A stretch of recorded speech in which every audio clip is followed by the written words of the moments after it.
রমলার সংসারে যখন প্রথম লক্ষ্মীর ভাণ্ডারের টাকাটা এলো, সেদিন বাড়িতে বেশ উৎসব আমেজ ছিল। শাশুড়ি লক্ষ্মী দেবী নিজের বিধবা ভাতার টাকা আর রমলার ভাতার টাকা এক করে বাড়ির একমাত্র ছেলে অয়নের জন্য একটা দামি স্মার্টফোন কিনে দিয়েছিলেন। ভেবেছিলেন ছেলেটার পড়াশোনায় সুবিধা হবে। অয়ন এখন টগবগে যুবক, এমএ পাশ করে চাকরির পরীক্ষার জন্য দিন রাত এক করছে। অয়নের বাবা বেঁচে থাকতে প্রায়ই খিটখিট করতেন, বলতেন, রমলা, এই কয়েকটা টাকায় সংসার চলে না, ভিক্ষে নয়, অধিকার চাও, সরকারকে বলো কর্মসংস্থান দিতে, ঘরের ছেলেটা পড়াশুনো শেষ করে যেন সম্মানের সাথে কাজ পায় তার ব্যবস্থা করতে বলো। তখন রমলা আর লক্ষ্মী দেবী হাসতেন, ভাবতেন ঘরে বসে মাসে মাসে টাকা পাওয়া কি কম ভাগ্যের কথা। 3টে বছর কেটে গেল। অয়ন কয়েক ডজন ইন্টারভিউ দিয়েছে, শয়ে ফর্ম ফিল আপ করেছে, কিন্তু প্রতিবারই ফল সেই শূন্য। মাঝে মধ্যে ও যখন হতাশ হয়ে বারান্দায় বসে থাকতো, লক্ষ্মী দেবী এসে ওর হাতে ভাতার জমানো টাকা থেকে 2টো 500 টাকার নোট গুঁজে দিয়ে বলতেন, এত চিন্তা করিস না দাদু ভাই, সরকার তো দিচ্ছে, আমাদের দিন তো চলে যাচ্ছে। অয়ন সেদিন প্রথম কেঁদে ফেলেছিল। টাকাগুলো ঠেলে সরিয়ে দিয়ে বলেছিল, ঠাম্মা, এই 1000 টাকায় আমার বেকারত্বের জ্বালা মেটে না। এই টাকা আমার পকেটে থাকলে আমি নিজেকে অপদার্থ মনে করি। আমি হাত পাততে চাই না, আমি ঘাম ঝরিয়ে উপার্জন করতে চাই।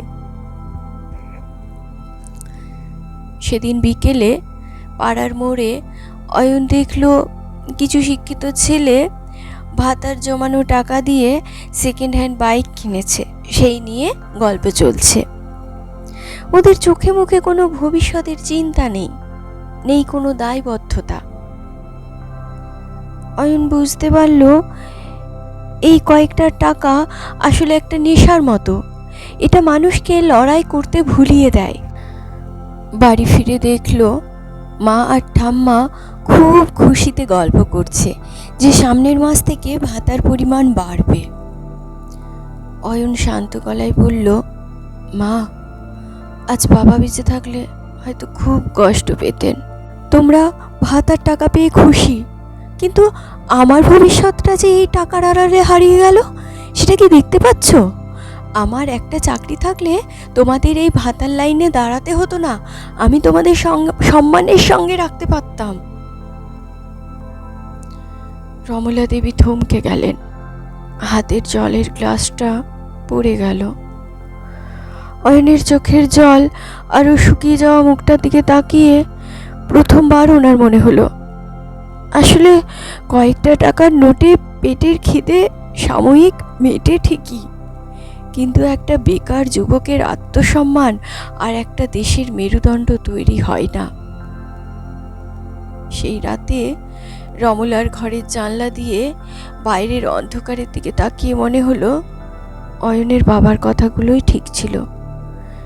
সরকার যদি ভাতার বদলে ছোট ছোট কলকারখানা বা কর্মসংস্থানের সুযোগ করে দিত, তবে আজ অয়নকে এভাবে তিল করে মরতে হতো না।